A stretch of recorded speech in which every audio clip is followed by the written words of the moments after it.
Hello, welcome to season buds. நம்ம இன்றைக்கி பார்க்க போகிறது ரொம்பவே சிம்பிளான டேஸ்டான ரெசிபி, கொங்கு நாட்டு ஸ்பெஷல் அரிசியும் பருப்பும். ஸோ இந்த ரெசிபிக்கு நமக்கு வீட்டில் வெஜிடபிள்ஸ் இருக்கணும்னு அவசியம் இல்லை. வெறும் அரிசியும் பருப்பும் மட்டும் இருந்தால் போதும். குயிக் டைமில் ரொம்பவே டேஸ்ட்டாக செய்யக்கூடிய ரெசிபி, எல்லாருக்குமே ரொம்பவே பிடிக்கும். ஸோ நீங்களும் இதை எப்படி ரொம்ப டேஸ்ட்டாக செய்கிறதுன்னு தெரிஞ்சுக்கலாம். இந்த வீடியோவை மறக்காமல் ஃபுல்லாக வாட்ச் பண்ணுங்கள். உங்களுக்கு இந்த ரெசிபி பிடிச்சிருந்தா கமெண்ட் பண்ணுங்கள், ஷேர் பண்ணுங்கள். ஸோ வாங்க இப்போ வீடியோக்குள்ளே போகலாம். இந்த ரெசிபியை நம்ம ப்ரெஷர் பேனில் செய்ய போகிறதுனால ப்ரெஷர் பேனில் 2 டேபிள் ஸ்பூன் எண்ணெய் ஊற்றி எண்ணெயை நம்ம சூடு பண்ணிக்கலாம். ஸோ நீங்கள் நார்மல் வெசல்லையும் செய்யலாம். இப்போது எண்ணெய் நல்லா சூடாயிருச்சு. நம்ம ஜீரகம் 2 டீஸ்பூன் சேர்த்துக்கலாம். நம்ம இங்கே கடுகு போட்டு தாளிக்கலை. ஜீரகம் நல்லா உங்களுக்கு ஃப்ளேவராக இருக்கும், டேஸ்ட் நல்லா கொடுக்கும். இப்போது ஜீரகம் பொரிஞ்சதும் கடலைப்பருப்பு 2 டேபிள் ஸ்பூன் சேர்த்துக்கோங்க. நம்ம சாப்பாட்டோட கடலைப்பருப்பு சேர்க்கும் போது அந்த ஒரு க்ரன்ச்சியாக நல்லாயிருக்கும் டேஸ்ட்டாக. அதனால தான் நம்ம பெங்கால் கடலைப்பருப்பு சேர்த்துருக்கோம். இப்போது கடலைப்பருப்பு நல்ல பொன்னிறம் ஆகிற வரைக்கும் நம்ம நல்லா வதக்கணும். கடலைப்பருப்பை நல்லா ஃப்ரை பண்ணிக்கலாம். உங்களுக்கு இப்போது லைட்டாக கலர் சேஞ்ச் ஆயிடுச்சு. இந்த ஸ்டேஜில் நம்ம நறுக்கி வச்ச வெங்காயத்தையும் கூடவே கருவேப்பிலையும் சேர்த்துக்கலாம். அரிசியும் பருப்புக்கு சின்ன வெங்காயம் தான் உங்களுக்கு நல்ல டேஸ்ட்டாக கொடுக்கும். இல்லைனா நீங்கள் பெரிய வெங்காயமும் சின்ன வெங்காயம் மிக்ஸ் பண்ணி சேர்த்துக்கலாம். பட் ரொம்ப நல்லா டேஸ்ட்டாக வரணும் அப்படின்னா நீங்கள் சின்ன வெங்காயம் தான் சேர்க்கணும். காரத்துக்கு காஞ்ச மிளகாய் சேர்த்துக்கலாம். இப்போது எல்லாமே நல்லா ஃப்ரை பண்ணணும். வெங்காயம் நல்லா சாஃப்டாக மாறணும். அந்த அளவுக்கு நம்ம நல்லா ஃப்ரை பண்ணிக்கலாம். இதில் நம்ம வெங்காயம் மட்டும்தான் சேர்த்துருக்கோம், தக்காளி சேர்க்கலை. சப்போஸ் உங்களுக்கு தேவைப்பட்டால் நீங்கள் 1 இல்லைனா 2 தக்காளி சேர்த்துக்கலாம். கம்மியாக தக்காளி சேர்த்துக்கோங்க. இப்போது கலருக்கும் டேஸ்ட்டுக்கும் மஞ்சத்தூள். இப்போ நம்ம மஞ்சத்தூள் ஆட் பண்ணியாச்சு. நல்லா மிக்ஸ் பண்ணிக்கலாம். ஸோ மிளகாய் சேர்த்தோம்ல, அது பார்த்திங்கன்னா நம்ம வீட்டில் இருக்க மிளகாயோட காரத்துக்கு ஏற்ற மாதிரி நீங்கள் கூடவோ குறையவோ சேர்த்துக்கலாம். ஏன்னா நம்ம இதில் தனியாக மிளகுத்தூள் அந்த மாதிரி எதுவுமே காரத்துக்காக சேர்க்க போகிறதில்ல.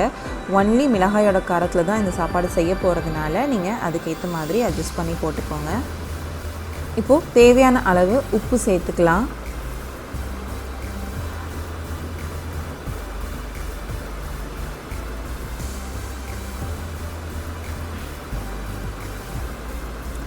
இப்போது எல்லாமே நல்லா மிக்ஸ் ஆகிற மாதிரி நல்லா சாட் பண்ணிக்கலாம். இப்போ வெங்காயம் நல்லா சாஃப்டாக ஆயிடுச்சு. நம்ம தண்ணி ஆட் பண்ணிக்கலாம். ஸோ 2 கப் அரிசி எடுத்திங்கன்னா அதுக்கு 4 கப் தண்ணி ஊற்றுவோம். ஸோ அதே மாதிரி தான் 1:2 ரேஷியோ தான். ஸோ 1 கப்புக்கு 1 கப் ரைஸ்க்கு 2 கப் தண்ணி, அந்த அளவில் இப்போ நான் தண்ணி ஆட் பண்ணியிருக்கேன். ஸோ நான் 2 கப் ரைஸ் எடுத்துருக்கிறதுனால 4 கப்பு தண்ணி ஆட் பண்ணியிருக்கேன். கூடவே கொஞ்சம் பருப்புக்காகவும் எக்ஸ்ட்ரா ஒரு 1/2 கிளாஸ் ஆட் பண்ணியிருக்கேன். ஸோ இப்போ நம்ம ஒரு பிளேட் போட்டு மூடி வச்சிடலாம்.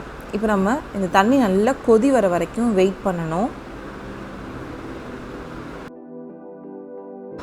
ஒரு 5 மினிட்ஸ்லேயே உங்களுக்கு நல்லா கொதி வந்திருக்கும். இப்போ நம்ம பிளேட் ஓப்பன் பண்ணி பார்க்கலாம்.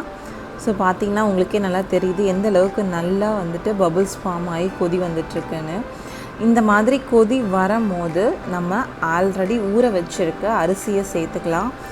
அரிசி ரொம்ப நேரம் ஊறணும்னு இல்லை, மினிமம் 20 மினிட்ஸ் அரிசி ஊறினா போதும். ஸோ இப்போ ஊறின அரிசியை நம்ம கொஞ்சம் கொஞ்சமாக ஆட் பண்ணிவிட்டு அடியில் பிடிச்சிக்காத மாதிரி நம்ம கிளறி விட்டுக்கலாம்.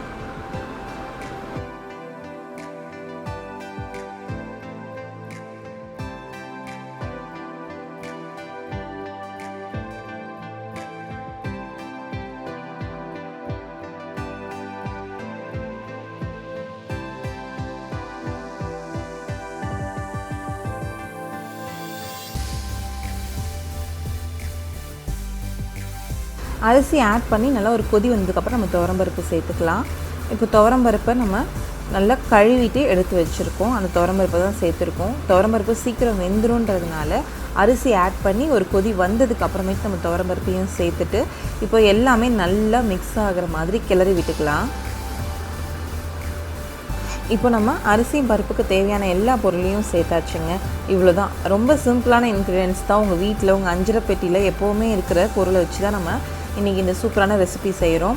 இப்போ நான் வந்து இந்த பேன் வச்சு மூடிட்டு விசில் போட வேண்டாம்.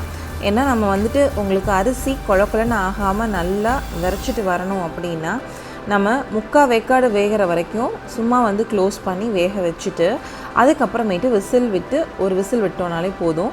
இப்போது 3/4 பதம் வெந்த அரிசியில் நம்ம 1 டேபிள் ஸ்பூன் வெண்ணெய் சேர்த்துக்கலாம். இந்த மாதிரி கடைசி நேரத்தில் நம்ம வெண்ணெய் சேர்க்கும் போது உங்களுக்கு ரைஸ் ஒன்றுக்கு ஒட்டாமல் நல்லா உங்களுக்கு பிரிஞ்சு வரும். ஸோ டேஸ்ட்டும் நல்லாயிருக்கும். ஒரு ப்ரெஷர் குக்கரில் நம்ம 2 விசில் விடலாம். மீடியம் ஃப்ளேமில் வச்சு 2 விசில் விடுங்க. ஸோ இப்போது விசில் விட்டு அடங்கினதுக்கப்புறமேட்டு நம்ம ஓப்பன் பண்ணி பார்த்துடலாம். பார்த்தீங்கன்னா உங்களுக்கு நல்லா வெறையாக எவ்வளோ அழகாக ஒன்றுக்கு ஒன்று ஒட்டாமல் சூப்பராக வந்திருக்கு பாருங்கள். ஸோ அரிசியும் பருப்பும் சாதம் ரெடி. ஸோ நல்லா கிளறி விட்டுட்டு நம்ம சர்வ் பண்ணலாம். ஸோ இது வந்து நெய்யோட சர்வ் பண்ணலாம், தயிரோட சர்வ் பண்ணலாம், இல்லைனா நீங்கள் கத்திரிக்காய் முருங்காய்லாம் போட்டு ஒரு பொரியல் செஞ்சு அதோட சூப்பராக சர்வ் பண்ணலாம். ஸோ இதை வெறும் இதாகவும் சாப்பிட்லாம், அந்தளவுக்கு டேஸ்ட்டாக இருக்கும். ஸோ கண்டிப்பாக ட்ரை பண்ணி பாருங்கள். இந்த ரெசிபி உங்களுக்கு பிடிச்சிருந்தா மறக்காமல் நம்ம சேனலை ஷேர் பண்ணுங்கள், கமெண்ட் பண்ணுங்கள், சப்ஸ்கிரைப் பண்ணுங்கள். உணவே மருந்து, மருந்தே உணவு, அதுவே நம் பாரம்பரியம். தேங்க்ஸ் ஃபார் வாட்சிங் this video. Keep supporting us.